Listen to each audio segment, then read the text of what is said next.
आज बनाएंगे हलवाई वाली दो ऐसी रेसिपी जिसे आप किसी भी त्यौहार पे बना सकते हैं, लेकिन रक्षाबंधन की तो भाई ये सबसे फेमस रेसिपियाँ होती हैं। जिसमें पहला है गुलाब जामुन, और इन गुलाब जामुन को बनाने में ढेर सारी ट्रिक और टिप्स है, खास तौर से हलवाई वाली, क्योंकि हलवाई वालों के भाई ना तो गुलाब जामुन कभी फटते हैं और एकदम से हमेशा परफेक्ट बनते हैं, ना उनमें कभी चाशनी ज़्यादा जाती है और ना ही बहुत ज़्यादा मीठे बनते हैं। अब भाई बिल्कुल हलवाई जैसी बनाने में थोड़ी सी ट्रिक और टिप्स तो होगी, क्योंकि भाई हलवाई जैसी अगर घर पे हम चीज़ें बना लें तो रोज़ ना बनाएं, फिर क्यों मार्केट से जाएं खरीदने के लिए। तो भैया ये तो गुलाब जामुन बिल्कुल परफेक्ट बनेंगे हलवाई के तरीके से। अच्छा, एक मैं आपको काट के भी दिखा देता हूँ, ये देखिएगा, है ना एकदम से मक्खन की तरीके से कटने वाला गुलाब जामुन। और दूसरी रेसिपी है घेवर की, ये भी बिल्कुल हलवाई के तरीके से ही बनाएंगे, बस बनाएंगे इन दोनों रेसिपी को घर पे। ये देखो, ये तो एकदम से खस्ता है, तो ये भी बिल्कुल वैसे ही बनाएंगे जैसा हलवाई वाले बनाते हैं। थोड़ी सी ट्रिक और टिप्स इसमें भी है, उनको अगर आप फॉलो नहीं करेंगे तो जाहिर सी बात है कि दोनों रेसिपियाँ आपकी एकदम से परफेक्ट तो नहीं बनेंगी। तो अगर मेरी ये दोनों रेसिपियाँ आपको पसंद आए, बिल्कुल लगे कि हाँ हलवाई के तरीके से या हलवाई वाले इसी तरीके से बनाते हैं, तो इसे लाइक करना, शेयर करना, सब्सक्राइब करना। चलो तो इन दोनों रेसिपियों को फटाफट से बना लेते हैं। तो मैंने यहाँ पर लिए 1 किलोग्राम जितनी चीनी, बस मैंने लीटर से नाप लिया है, लेकिन 1 किलोग्राम से थोड़ी सी ज़्यादा ही होगी वजन में। और अब इसमें उसी क्वांटिटी में डालेंगे हम पानी, हो सके तो थोड़ा सा आप कम ही रखें। मैंने लगभग यहाँ पर 900 ml जितना डाला है, यानी कि 1 लीटर चीनी और 900 ml जितना पानी। अब इसको हम हाई फ्लेम पर गर्म होने देंगे। अगर गंदगी है तो आप इसमें थोड़ा सा दूध डाल लें और जो भी इसके ऊपर झाग आए उसे निकाल लें। मैंने पहले भी एक वीडियो बनाया है, उसमें मैंने इस तरीके से चीनी साफ की है। चाशनी को पकते पकते लगभग 20 मिनट हो चुका है, तो इसे हम चेक कर लेंगे। थोड़ी सी चाशनी हम इसमें लेंगे और इस तरीके से इसे हम चेक करेंगे। अगर आपको लगे कि ग्रीस की तरीके से जो हो रहा है, ग्रीस मतलब मोबियल जो या कुकिंग ऑयल की तरीके से आप मान लीजिएगा, उस तरीके से इसमें अगर चिकनाहट आ रही है, यानी कि हल्की सी आपको चिकनाहट में थोड़ी सी ताकत लगानी पड़ रही है, समझिएगा चाशनी बन गई। चाशनी अगर गाढ़ी हो जाएगी, एक तो ये जमने लगेगी, दूसरा जो आपके रसगुल्ले हैं उसमें भी अच्छी तरीके से एब्जॉर्ब नहीं हो पाएगी और उतने स्वादिष्ट आपके रसगुल्ले कभी भी नहीं बनेंगे। तो चाशनी आप हल्की सी पतली रखें। अब चलते हैं हम गैस की तरफ और एक कढ़ाई रख देते हैं और अब इसमें डाल देंगे हम रिफाइंड सोयाबीन ऑयल। आप किसी में भी इसे बना सकते हैं, घी में भी सेंक सकते हैं, फिलहाल हलवाई वाली इसी में सेंकते हैं। अब इसे हम गर्म होने के लिए छोड़ देते हैं, लगभग स्लो फ्लेम पर। जब तक ये गर्म हो रहा है तब तक हम डो लगा देते हैं। तो इसके लिए एक बड़ा सा बर्तन लेंगे और ये मैंने सीमा पाउडर लिया, या ऐसे कुछ लोग मिल्क पाउडर भी कहते हैं। यहाँ पर मैंने लगभग 250 ग्राम जितना लिया है। और अब इसमें डालेंगे हम पानी। पानी बहुत ज़्यादा नहीं डालना है, धीरे धीरे करके डालें, तो ये आटा अच्छी तरीके से गूँथेगा। एक साथ बिल्कुल ना डालें, बहुत सारी ट्रिक होती हैं, अगर आपने एक भी ट्रिक फॉलो नहीं की तो समझिएगा आपके रसगुल्ले उतने अच्छे नहीं बनेंगे जैसे हलवाई वाले बनाते हैं। तो इस बात का जरूर ध्यान रखिएगा, पानी धीरे धीरे करके डालें। इसका हमें सॉफ्ट डो तैयार करना है। सॉफ्ट बोले तो बहुत ही ज़्यादा सॉफ्ट। देखिएगा ये हाथों में चिपक रहा है, इतना सॉफ्ट हमें रखना है ये हाथों में चिपकने भी लगे। थोड़ी सी आपको गुस्सा तो आएगी, खैर इस गुस्सा को ख़त्म करने के लिए थोड़ा सा हम घी हाथों में लगा लेते हैं और अब हाथों से इस तरीके से हम मलेंगे। आराम से छूट जाएगा जैसे ही आप इसमें घी लगाएंगे, बस इस तरीके से हमें करना है। इसे 2-3 बार उठा पटक और अब हाथों में ले लेंगे और इस तरीके से करेंगे। देखिएगा हाथों में चिपकना धीरे धीरे बंद हो गया है, बस थोड़ा सा घी जरूर लगाते रहें। अब हमारा डो गूँथ कर रेडी हो चुका है। बस इस तरीके से हमें इसे सॉफ्ट डो गूँथना है। इसे आप बिल्कुल भी हार्ड ना बनाएं, इतने सॉफ्ट बनाएंगे उतने ही सॉफ्ट आपके रसगुल्ले बनेंगे। अब इस पर हल्का सा घी लगाकर इसे लगभग ऐसे ही 10 मिनट के लिए छोड़ देंगे। बहुत ज़्यादा देर नहीं, 10 मिनट पर्याप्त है। अगर ज़्यादा देर छोड़ देंगे तब भी बनाने में दिक्कत होगी, तो 10 मिनट बहुत है। अब 15 मिनट हो चुका है, डो भी हमारा थोड़ा सा सख्त हो चुका है और अब हाथों पर हम थोड़ा सा घी लगा लेंगे और इसको एक सा कर लेंगे और अब इससे रसगुल्ले के आकार की एक पेड़ी तोड़ लेंगे। ये ज़्यादा है तो इसमें से थोड़ा सा आटा हम कम कर लेंगे और अब इस तरीके से हम गोल गोल राउंड शेप देंगे। थोड़ा सा ड्राई फ्रूट भरेंगे इसके अंदर और फिर से इसे हम घुमा देंगे।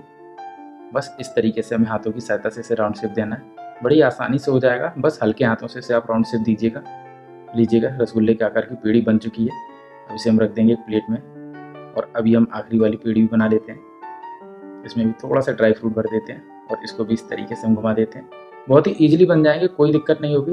बस बनाते समय ध्यान रखें इसके अंदर क्रैक बिल्कुल भी ना हो, नहीं तो वहीं से फट भी सकता है ये, तो इस बात का आप ध्यान रखिएगा। अब मैंने आटे से सारे के सारे रसगुल्ले बना लिए हैं, लगभग इतने बने हैं। अब इसको हम सेंक लेते हैं। यहाँ पर गैस की फ्लेम हमें मीडियम रखनी और अब इसको हम डाल देंगे। यहाँ पर ध्यान रखना है गैस की फ्लेम हाई नहीं रखनी है, पहले स्लो रखनी है। जब ये रसगुल्ले आप डालें तो मीडियम कर दें ताकि जो हमारे रसगुल्ले हैं वो आसानी से सिक जाएं। और यहाँ पर एक ट्रिक मैं जरूर दिए देता हूँ कि एक आदमी रसगुल्ला गोल गोल करके डालता रहे और दूसरा बंदा ये लगातार चलाता रहे। अगर चलाना बंद कर दिया तो डेफिनेटली ये फट जाएगा, इस बात का आप जरूर ध्यान रखिएगा। लगातार चलाते हुए से आप सेंकें, चलाना बिल्कुल भी बंद ना करें, नहीं तो तुरंत फट जाएगा। और गैस की फ्लेम मीडियम कर दें जब इसमें आप रसगुल्ला डालना शुरू करें। तो मैं घर की गैस की बात कर रहा हूँ, हो सकता है आपकी गैस ज़्यादा तेज़ जलती हो तो मीडियम ना करें, मीडियम टू स्लो रखें। अब देखिएगा एक भी रसगुल्ला हमारा नहीं फटा। सिर्फ वजह यह है कि इसे लगातार चलाते रहे। अगर चलाना बंद कर देते तो 100% फट जाएगा। तो आप चलाना बिल्कुल भी बंद ना रखें। मैं एक बार नहीं 100 बार कहूँगा इस बात को, क्योंकि ये पैकेट वाले हैं, इसमें आप कुछ भी नहीं फेरबदल कर सकते हैं। सीधा आपको लाना है और बनाना है। तो ये ट्रिक है कि चलाते हुए ही इसे आप सेकें। अब देखिएगा गुलाब जामुन कितने अच्छे कलर में आ चुके हैं, फिर भी मैंने थोड़ा सा और सेकूंगा। हाँ, यहाँ पर ध्यान रखिएगा, सिर्फ इन्हें थोड़ा सा ही सेकना है। बहुत ज़्यादा सेक लेंगे तो ये काले जाम बन जाएंगे और गुलाब जामुन का कलर बिल्कुल भी नहीं आएगा। अब ये 2 कलर में है, यानी कि लगभग सिक चुके हैं। तो अब इन्हें हम निकाल लेते हैं। यहाँ पर ध्यान रखिएगा, आप ये ना सोचें कि सारे के सारे एक कलर में आ जाएं। एक कलर में आएंगे तो गुलाब जामुन बिल्कुल नहीं बनेंगे। ये हल्के से लाइट रहेंगे और कहीं कहीं डार्क हो जाएंगे। ये देखिएगा सिक कर रेडी है, कैसे गोल गोल सिके हुए हैं और एक भी नहीं फटा। जब भी रसगुल्ले डालें चाशनी गर्म कर लें। यहाँ पर आप गुलाब जामुन भी लगभग 1 मिनट ठंडे होने के बाद ही डालें, एकदम से ना डालें। अब इस गर्म चाशनी को धीरे धीरे गुलाब जामुन एब्जॉर्ब करेंगे। तो बस इन्हें हम ऐसे ही छोड़ देंगे लगभग 10 से 12 घंटे। फिर खाइएगा इन गुलाब जामुन को गर्म करके, वाह भाई मज़ा आ जाएगा, इस बात की मैं गारंटी देता हूँ। लीजिए बन के तैयार है हमारे हलवाई वाले गुलाब जामुन, वो भी सीमा पाउडर यानी कि पैकेट वाले पाउडर से। इसे बनाना बहुत आसान है, झटपट से बन जाते हैं और समय भी नहीं देना पड़ता है। अब आपको लगता होगा कि भाई गुलाब जामुन कैसे हुए, तो आपको मैं 12 घंटे बाद दिखा देता हूँ। 12 घंटा हो चुका है। ये देखिएगा गुलाब जामुन ने अच्छी तरीके से जो है चाशनी को एब्जॉर्ब कर लिया है। सिर्फ 2-3 ट्रिक का यूज़ करना है, उसके बाद आपके परफेक्ट बनेंगे गुलाब जामुन, बिल्कुल हलवाई स्टाइल में। कोई भी अंतर नहीं कर पाएगा कि आप मार्केट से लाए या घर पे बनाए। अब यकीन ना हो तो एक में तोड़कर भी आपको दिखा देता हूँ। ये देखिएगा, है ना, एकदम से मक्खन के तरीके से सॉफ्ट। बस इसी तरीके से बनाते हैं हलवाई वाले। ये रहा एकदम से खस्ता और क्रिस्पी घेवर, बिल्कुल हलवाई स्टाइल में। आप इस रेसिपी को एंजॉय करिएगा। तो इसके लिए सबसे पहले एक हम कढ़ाई लेंगे और अब लेंगे चीनी। मैंने यहाँ पर ट्रस्ट ब्रांड की चीनी ली है। ये सल्फरलेस है और इसको यूज़ करते हुए लगभग 4 से 5 साल हो गया है। एकदम से साफ चीनी होती है। इसके अगर आप छेना भी बनाएंगे तो भी आपको इसमें कोई भी केमिकल नहीं डालना पड़ेगा इस चीनी को साफ करने के लिए। ये पहले से ही काफ़ी साफ होती है। अब इसको इसमें डाल लेते हैं। लगभग यहाँ पर मैंने 1 किलोग्राम चीनी ली है, तो मुझे थोड़ी सी ज़्यादा लग रही है तो थोड़ी सी हम कम कर लेते हैं। तो आप ऐसा समझ सकते हैं कि लगभग 700 ग्राम जितनी चीनी होगी। और अब इसमें डालेंगे 300 ml जितना पानी। पानी बहुत ज़्यादा नहीं डालना है, इस बात का आप जरूर ध्यान रखिएगा, नहीं तो आपको चाशनी बनाने में बहुत ज़्यादा समय लग जाएगा। अब पानी हमने डाल दिया है तो गैस की फ्लेम को कर देंगे बिल्कुल हाई और चीनी के घुलने का करेंगे इंतजार। यहाँ पर हम बीच बीच में 1-2 बार जरूर चलाते रहेंगे।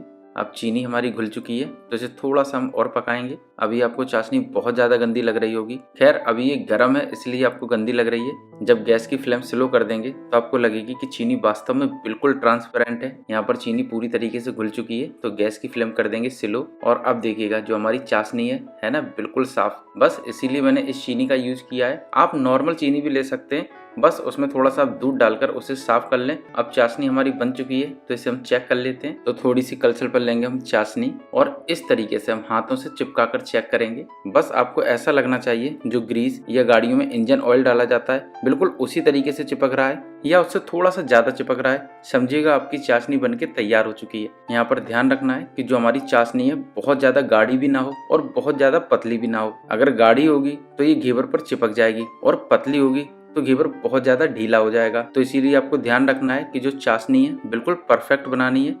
चाशनी बनके रेडी हो चुकी है तो अब बना लेते हैं घेवर के लिए बैटर। तो इसके लिए लेंगे एक बड़ी सी कढ़ाई। आप कढ़ाई ले लिए तो इसमें डाल देंगे हम घी लगभग 80 ग्राम जितना। और अब करेंगे जादू। अरे भाई जादू वादू नहीं करेंगे, सिर्फ लेंगे थोड़ी सी हम बर्फ और अब इसको डालेंगे इसमें और इस तरीके से इसे हम रगड़ेंगे। बस जो हमारा घी है उसको पूरी तरीके से जमा देना है, तभी जो हमारा घेवर है बिल्कुल परफेक्ट बनेगा।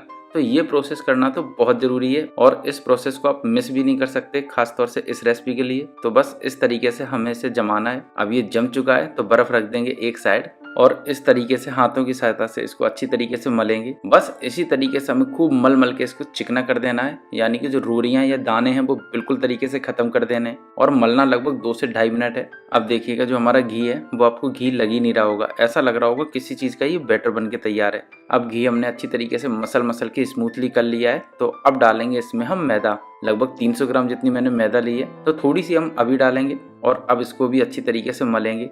और अब डालेंगे इसमें बिल्कुल बर्फ जैसा ठंडा पानी, थोड़ा थोड़ा करके डालेंगे, फिर इसे अच्छी तरीके से मलेंगे। बस हमें ध्यान रखना है जितनी अच्छी तरीके से और स्मूथली आपका बैटर बनके तैयार होगा उतनी ही आसानी से आपका घेवर बनेगा। तो आपको बहुत ही स्मूथली बैटर तैयार करना है। अब जो बची हुई मैदा है उसे भी इसमें डाल देते हैं और अब डालेंगे फिर से इसमें एकदम से चिल्ड पानी और फिर इसे अच्छी तरीके से मलेंगे और अब फिर से डालेंगे इसमें थोड़ा सा पानी और फिर से इसे अच्छी तरीके से मिला लेते हैं। बस आप प्रोसेस ध्यान रखिएगा, बहुत अच्छी तरीके से आपको इसे मलना है, वो भी बिल्कुल ठंडे पानी के साथ, तभी आपका घेवर वैसा बनेगा जैसा आप मार्केट में खाते हैं, वरना अंतर आ जाएगा, फिर आप कहेंगे कि भाई मजा नहीं आया। धीरे धीरे पानी आपको डालते जाना है और इस तरीके से मलते जाना है। बहुत अच्छी तरीके से मलिएगा। मलने में लगभग 4 से 5 मिनट का समय जरूर जाएगा, लेकिन जो आपके घेवर हैं वो भी बहुत ज्यादा टेस्टी बनेंगे। तो सबसे ज्यादा इम्पोर्टेंट यही स्टेप है, इसके बाद तो आप घेवर बना ही लेंगे, लेकिन अगर ये नहीं बना तो आप घेवर उतने स्वादिष्ट और टेस्टी कभी भी नहीं बना पाएंगे। अब देखिएगा, अब जो हमारा बैटर है बहुत अच्छी तरीके से मल चुका है, यानी कि आप देख सकते हैं इसके अंदर गुठलियां लगभग खत्म हो चुकी हैं।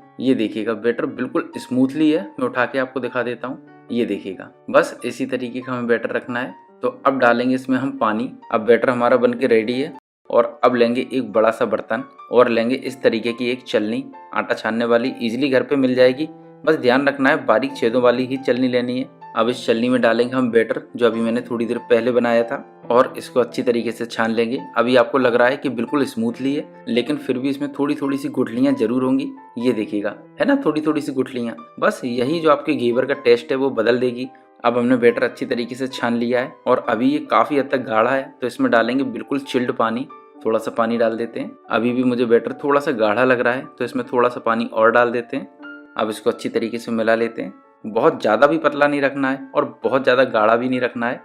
चलिए, बैटर तो हमारा बनके तैयार हो चुका है। तो अब लेंगे इस तरीके की कटोरी और देखिएगा कटोरी पर किनारा अच्छी तरीके से बना हुआ है, इससे जो हमारा बैटर है उसे गिराने में काफी आसानी रहेगी। तो ध्यान रखना है, जो भी बर्तन लेना है वो इस तरीके का धार बना हुआ बर्तन ही लेना है।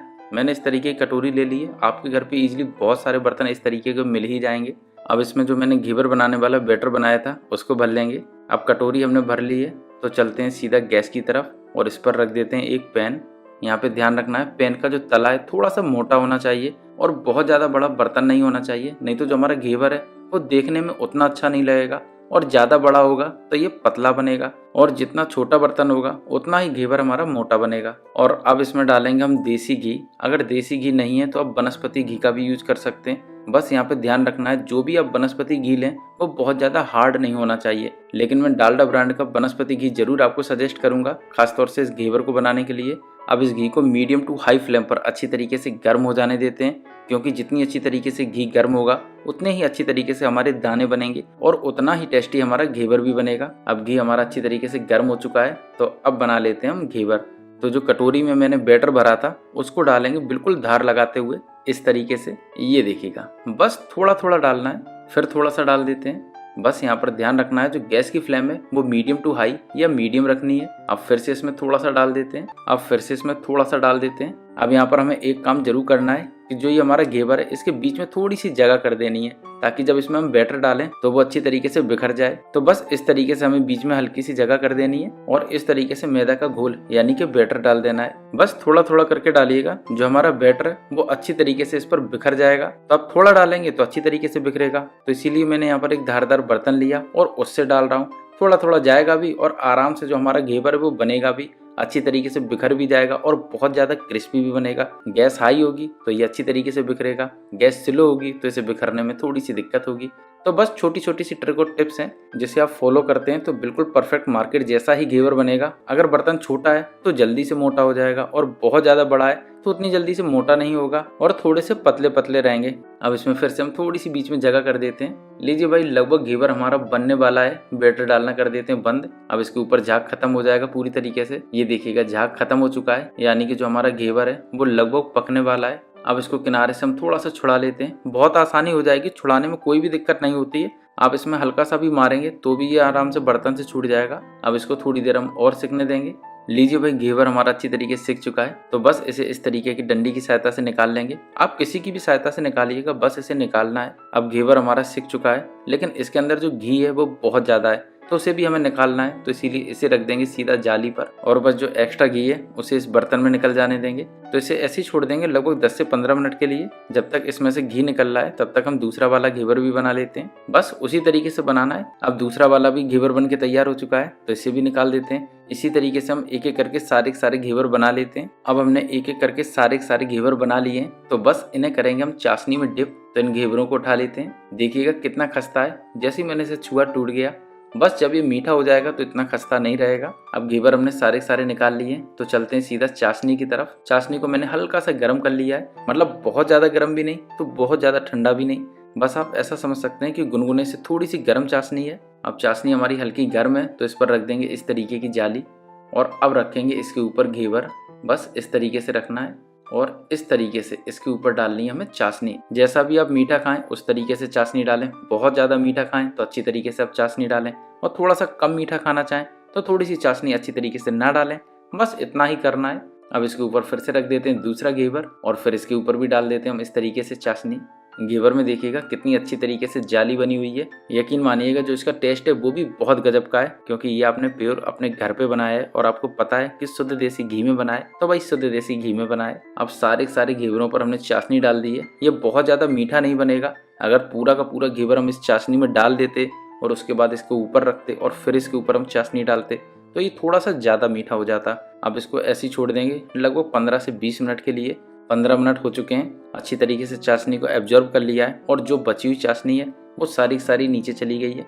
जाली कितनी बेस्ट बनी हुई है। बस इसी तरीके से बनता है मार्केट में स्वाद से भरा हुआ घेवर। अब इसको हम दूसरी प्लेट में निकाल लेते हैं और अब लेंगे ये मावा। मावा मैंने घर पे बनाया, इजीली बन जाता है, नहीं तो आप मार्केट से लाएं। बस जो मावा है वो चिकना होना चाहिए, इसमें दाने नहीं होने चाहिए। और दूसरी बात ये थोड़ा सा ढीला होना चाहिए, क्योंकि मार्केट वाला जो मावा होता है वो काफी हार्ड होता है। इसीलिए उसमें आप थोड़ा सा दूध मिलाइएगा, इस तरीके का आसानी से बन जाएगा। अब इस मावे को इस घेवर के ऊपर लगाएंगे, आराम से लग जाएगा, क्योंकि जो हमारा मावा है वो काफी ढीला है, तो लगाने में दिक्कत नहीं होगी। बस हाथों से इस तरीके से लगा लीजिएगा। हाँ, यहाँ पे एक बात मैं बताना भूल गया कि जो हमारा मावा है उसमें चीनी वगैरह कुछ नहीं मिलानी है। बस सिंपल सा इसमें दूध डालकर इस तरीके से ढीला कर लेना है, क्योंकि जो हमारा घेवर है वो काफी मीठा है और इसके ऊपर जो मावा लगा रहे हैं वो फीका है, और इसी कॉम्बिनेशन से जो हमारा घेवर है वो काफी टेस्टी लगता है। अब मावा इस पर अच्छी तरीके से लगा दिया है, तो अब डाल देंगे इसके ऊपर हम थोड़े से पिस्ता। आप चाहें तो कोई भी ड्राई फ्रूट्स डाल सकते हैं, फिलहाल मैंने यहाँ पर सिर्फ पिस्ता डाला है। इतना ही काफी है इसको टेस्टी बनाने के लिए। अब हमारा एक घेवर बनके तैयार हो चुका है। लीजिए भाई, बनके तैयार है हमारे स्वाद से भरे हुए घेवर। उम्मीद है कि भाई बहन के प्यार को और ज्यादा बढ़ाने के लिए ये स्वाद से भरा हुआ मीठा मीठा घेवर आप इस रक्षाबंधन को जरूर बनाएंगे। बनाएं तो अपना हमें फीडबैक भी दें।